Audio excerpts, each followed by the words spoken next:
Hello students, I hope आप सभी अच्छे होंगे। और मेरे इस वीडियो के अंतर्गत आप E202 जो बीएड का एक पेपर है, पेडागोजी ऑफ इंग्लिश, इसके वेरी शॉर्ट और true and false, multiple choice questions, fill in the blanks, ये 2 नंबर के आपके एग्जाम में आते हैं। तो उन क्वेश्चंस को एक बारीकी से देखेंगे, समझेंगे और अपने 2 नंबर पक्के करेंगे। तो इस यूनिट से कम 2 क्वेश्चन आ जाते हैं आपको उसमें चॉइस से करने के लिए। पहला यूनिट है बीएड फर्स्ट ईयर का pedagogy of English E202, Meerut university, Saharanpur university. हालांकि सभी का सिलेबस एक जैसा है, तो लगभग और यूनिवर्सिटी के लिए भी बहुत यूजफुल है। तो चलिए देखते हैं एक एक करके क्वेश्चन को। बहुत सारे क्वेश्चन कराएंगे इस वीडियो के अंतर्गत। देखिए लास्ट तक। जो लोग नए हैं वो चैनल को सब्सक्राइब करें, वीडियो को लाइक करें और शेयर करें अपने फ्रेंड्स को। पहला वाला क्वेश्चन है डिफाइन लैंग्वेज। लैंग्वेज को डिफाइन कीजिए, मतलब लैंग्वेज क्या है। Language is a like a prism which is reflecting the manifold sets of human knowledge and activity, because the language is a medium to give expression to thoughts and feelings of a social group. It's a medium of communication. भाषा होती क्या है? तो भाषा क्या होती है साहब? ये वार्तालाप का एक माध्यम होती है। अपने एक्सप्रेशन, थॉट्स और फीलिंग्स को दूसरों को सोशल ग्रुप में देने के एक माध्यम होती है। और ये जो लैंग्वेज है प्रिज्म की तरह से रिफ्लेक्ट करती है मैनीफोल्ड सेट्स, कई कई प्रकार से। सेकंड क्वेश्चन देखिए, what is the definition of language according to Michael West. Michael West के अकॉर्डिंग, कई बार एग्जाम में किसी के अनुसार पूछ, हाँ, अकॉर्डिंग टू माइकल वेस्ट, और ये इन्वर्टेड कोमा जरूर लगाइए, तभी उनकी कही हुई बात होती है। A language is not a subject which can be taught. Language एक सब्जेक्ट नहीं है जिसको पढ़ाया जा सकता हो। It is a subject which must be learn. यह वह विषय है जिसको सीखा जाना चाहिए। ठीक है, ये माइकल वेस्ट ने दिया है। एग्जाम में बहुत अच्छा सा सुंदर सा लिखिएगा, आपको नंबर बहुत अच्छे मिलेंगे। एक लाइन में सटीक पूछ रहा है। कई बार ऐसा होता है कि पूछा जा रहा है उसको 2 नंबर का, उसने लिख दिया पूरा पेज, तो आपको नंबर तो 2 ही मिलने हैं, उससे ज़्यादा क्यों लिखा जाए। लेकिन सटीक लिखा जाए। एक पेज में भी पूरा नहीं होता।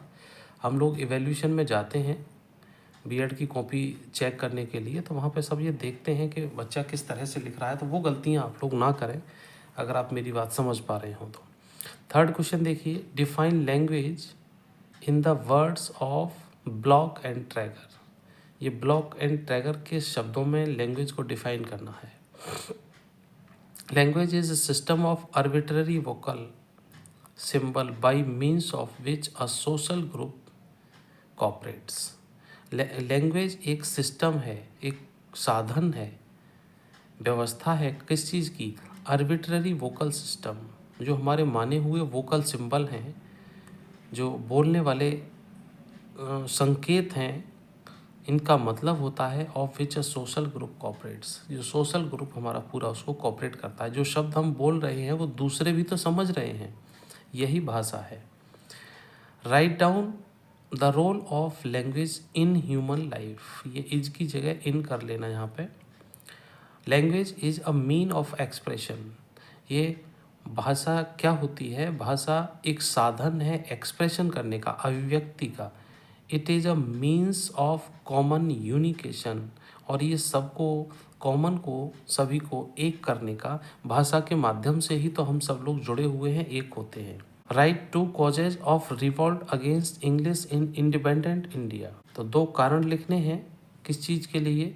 इंडिपेंडेंट इंडिया में इंग्लिश के विरुद्ध रिवॉल्ट की। पहला कारण देखिए, love of our own language, हमारा अपनी भाषा से लगाव, compulsory for the study for English, और इंग्लिश को कंपलसरी करना। देखिए, what is the scope of language. देखो, एक लाइन में पूछा है उसने, एक ही लाइन में आपको जवाब देना है। Language and life are interrelated. भाषा और जीवन साथ साथ चलते हैं या एक दूसरे से संबंधित हैं। Through life always runs ahead. जीवन आगे बढ़ता जाता है, लैंग्वेज फॉलो इट, और भाषा उसका पीछे चलती चली जाती है। नेक्स्ट क्वेश्चन देखिए, 2 कैरेक्टरिस्टिक्स ऑफ लैंग्वेज। 2 विशेषताएं लिखनी है आपको भाषा की। लैंग्वेज इज मीन्स और व्हीकल फॉर कम्युनिकेटिंग आइडियाज़, वो साधन है, वो माध्यम है कम्युनिकेट करने का, आइडियाज़ को, थॉट्स को, फीलिंग्स को, एक्सपीरियंस को और इमोशन को। ठीक, बहुत सरल क्वेश्चन है। दूसरा देखिएगा, language is a verbal communication और verbal interaction of thoughts. Verbal का मतलब शाब्दिक, शाब्दिक कम्युनिकेशन का और वर्बल इंटरेक्शन का, थॉट्स विचारों के लिए, आइडियाज़ के लिए, among the member of society, society के, समाज के सदस्यों के साथ। नेक्स्ट क्वेश्चन देखिए, what is the function of a language. Language का फंक्शन बताइए। Language is to communicate thoughts, feelings, emotions from person of person. ठीक है। 4 मेन प्रिंसिपल्स ऑफ लिंग्विस्टिक, भाषा के 4 सिद्धांत बताने हैं सब। तो लैंग्वेज इज लर्नड पहला हो गया। लैंग्वेज इज़ अ सिस्टम, ये मैं लॉन्ग क्वेश्चन में पढ़ा चुका हूँ, वहाँ से देखिएगा इसको, इसका पूरा डिटेल है। इसके बीच में एक करीब 8-10 लाइन लिखनी है इसके साथ साथ, लेकिन इस समय यहाँ नहीं लिखनी क्योंकि ये 2 नंबर का है, तो यहाँ ज़्यादा लिखना नहीं है, बस यहाँ तो केवल 4 इस तरह से पॉइंट डालने हैं आपको। Language is a system of symbols and language is for communication. तो ये 4 हेडिंग्स लिखने हैं बस केवल आपको। Write down 1 importance of teaching English in India. एक महत्व लिखिएगा टीचिंग इंग्लिश के लिए। English is a language of trade and industry in India. At the same time Indian businessman can correspond with foreign businessman only through the medium of English. Next question देखिए, write down any 2 general principles of teaching English. एक general principles होते हैं, एक specific principles होते हैं। तो यहाँ general principles पूछे हैं 2, तो उनको लिखिएगा। पहला है principle of speech before reading और राइटिंग। स्पीच बिफोर रीडिंग और राइटिंग, लिखने और पढ़ने से पहले क्या करना है, बोलना है। लेकिन हमारे यहाँ भारतीय पुरानी परंपरा में जो ट्रेंड टीचर नहीं हैं वो लिखने और पढ़ने पर जोर देते हैं, स्पीच पे जोर नहीं देते हैं, इसीलिए स्पीकिंग पावर कमज़ोर हो जाती है। Principles of oral approach. Oral approach, मौखिकता का सिद्धांत। मौखिकता का मतलब बोलने का सिद्धांत, बोलते नहीं हैं उसके लिए 2 कॉज दिए हैं इन्होंने। Write down any 2 functions of language. 2 काम लिखने हैं, 2 कार्य लिखने हैं भाषा के। तो पहला देखिए, language is means of vehicle for communicating ideas. भाषा को माध्यम बताया है, एक व्हीकल बताया है कम्युनिकेटिंग आइडिया, अपने आइडिया को बताने के लिए। Language is a verbal communication और verbal interaction of thoughts and ideas. तो ये 2 फंक्शन हो गए यहाँ तक। देखिएगा इसी तरह से 1 या 2 बार इसको देखिएगा, आपका 2-2 नंबर के 2 क्वेश्चन इस यूनिट से ज़रूर आते हैं। तो इनमें से इन्हीं में से आएंगे कोई ना कोई, कहीं ना कहीं से, क्योंकि इससे ज़्यादा क्वेश्चन, इससे ज़्यादा इस यूनिट से बन नहीं रहे हैं। तो जो निकल रहे थे वो सभी यहाँ कलेक्शन है पूरा इसके अंदर, तो यहाँ से देखिएगा। नेक्स्ट क्वेश्चन है, what do you mean by semantic in English language. Semantic का मतलब होता है अर्थ का विज्ञान। Semantic means the study of meaning. Meaning किस चीज़ का, अध्ययन का।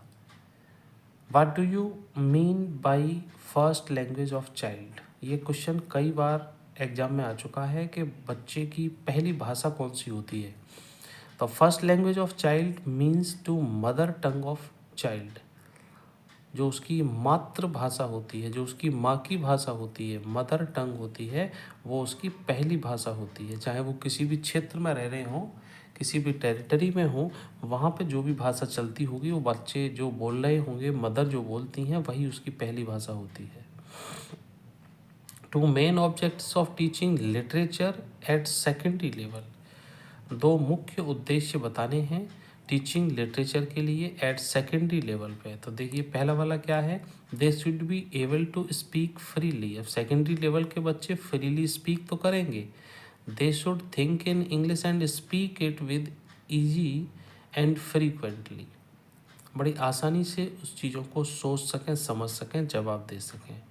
सेकंड देखिए, they should be able to talk in English बोलने के लायक हों and express their ideas in English in classroom, at school, at home and in society. इन सब जगहों पर बालक बड़ा फ्रीली महसूस करे और वो बोले आराम से। तो हाँ, अब दिख रहा होगा। Two main problems of teaching of English in India.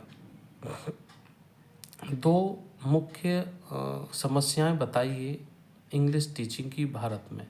Lack of proper M, बालकों के प्रॉपर एम नहीं होते हैं कि सीखना ही सीखना है, पढ़ना ही पढ़ना है। कई बार तो ऐसे पढ़ते हैं कि बस पढ़ना पड़ रहा है। अब ये क्वेश्चंस हैं, मैं करा रहा हूँ, आप लोग यहाँ तक देख रहे हैं, बहुत अच्छी बात है। जिनको पढ़ना है, समझना है, वो देखेंगे, वरना 1 मिनट वीडियो देख के हट जाते हैं। 1-1 मिनट पढ़ के कोई किताब आपको विद्वान नहीं बना सकती। लैक ऑफ यूनिफॉर्म पॉलिसी, एक जैसा समान पॉलिसी नहीं है और प्रॉपर एम नहीं है, इसलिए इंग्लिश टीचिंग को पढ़ाने में प्रॉब्लम आती है। Write down main problems of teaching and learning English in India. तो इस क्वेश्चन का आंसर देखिए, lack of proper aim, lack of uniform policy, दोनों ही लगभग समान से हो गए हैं। तो कई बार ऐसा होता है, पूछना जो चाह रहा है उसका भाव कुछ अलग होता है लेकिन आंसर वही होता है। आगे देखिए, ये 19 क्वेश्चन हैं, उसमें से 18वां क्वेश्चन देखिए। What are the objectives of cognitive domain in RCEM system. जो regional college of education Mysore है, उसने कुछ कॉग्निटिव डोमेन दिए हैं, ये 2018 में आया हुआ क्वेश्चन है। तो उसके अकॉर्डिंग उसने डोमेन्स पूछे हैं कॉग्निटिव वाले। ये मैं अलग से वीडियो है, आप उसको देख सकते हैं पूरा। तो receiving, responding, valuing, conceptualization, organization और करेक्टराइजेशन, इनका पूरा डिटेल मैंने पढ़ाया हुआ है, आप वहाँ से देखेंगे, आपको पूरा समझ आ जाएगा। प्ले लिस्ट में देखिए। What do you mean by judicious use of mother tongue in teaching of English? तो judicious use of mother tongue allowed in this method enables easy grasp of the read text। तो ये 19 question हुए और अब चलते हैं objective type question, fill in the blank की ओर। उसके बाद चलेंगे ट्रू एंड फॉल्स की ओर, फिर मल्टीपल चॉइस क्वेश्चन। देखते रहिए पूरा वीडियो लास्ट तक अगर पढ़ना है और 4 नंबर अपने पक्के करने हैं। वीडियो बनाने में जो मेहनत लगती है उतनी मेहनत आप पढ़ने में भी किया करो, तो मेरा वीडियो बनाना सार्थक हो जाया करे। तो फिल इन द ब्लैंक देखते हैं। तो पहला क्वेश्चन देखिए, लैंग्वेज इज़ द इंटरेक्शन। तो अभी तक आप जो देख के आए हैं, तो पीछे से जितने क्वेश्चन पढ़े हैं, तो इनके कुछ के आंसर अपने आप निकलते चले जाएंगे। Language is the medium of interaction भी कर सकते हैं, वर्बल इंटरेक्शन भी कर सकते हैं इसका, ठीक है, दोनों ठीक रहेंगे। लैंग्वेज इज़ द कम्युनिकेशन, तो कम्युनिकेशन किस चीज़ का, medium of communication. English is the international language, साथ साथ इनको लिखते भी जाएं, हो सके तो इनको कॉपी पर नोट करें। Language includes grammar and skill and grammar, तो इसका आंसर आएगा skill. Language makes use of action, non verbal action, non verbal action लिखें इसको।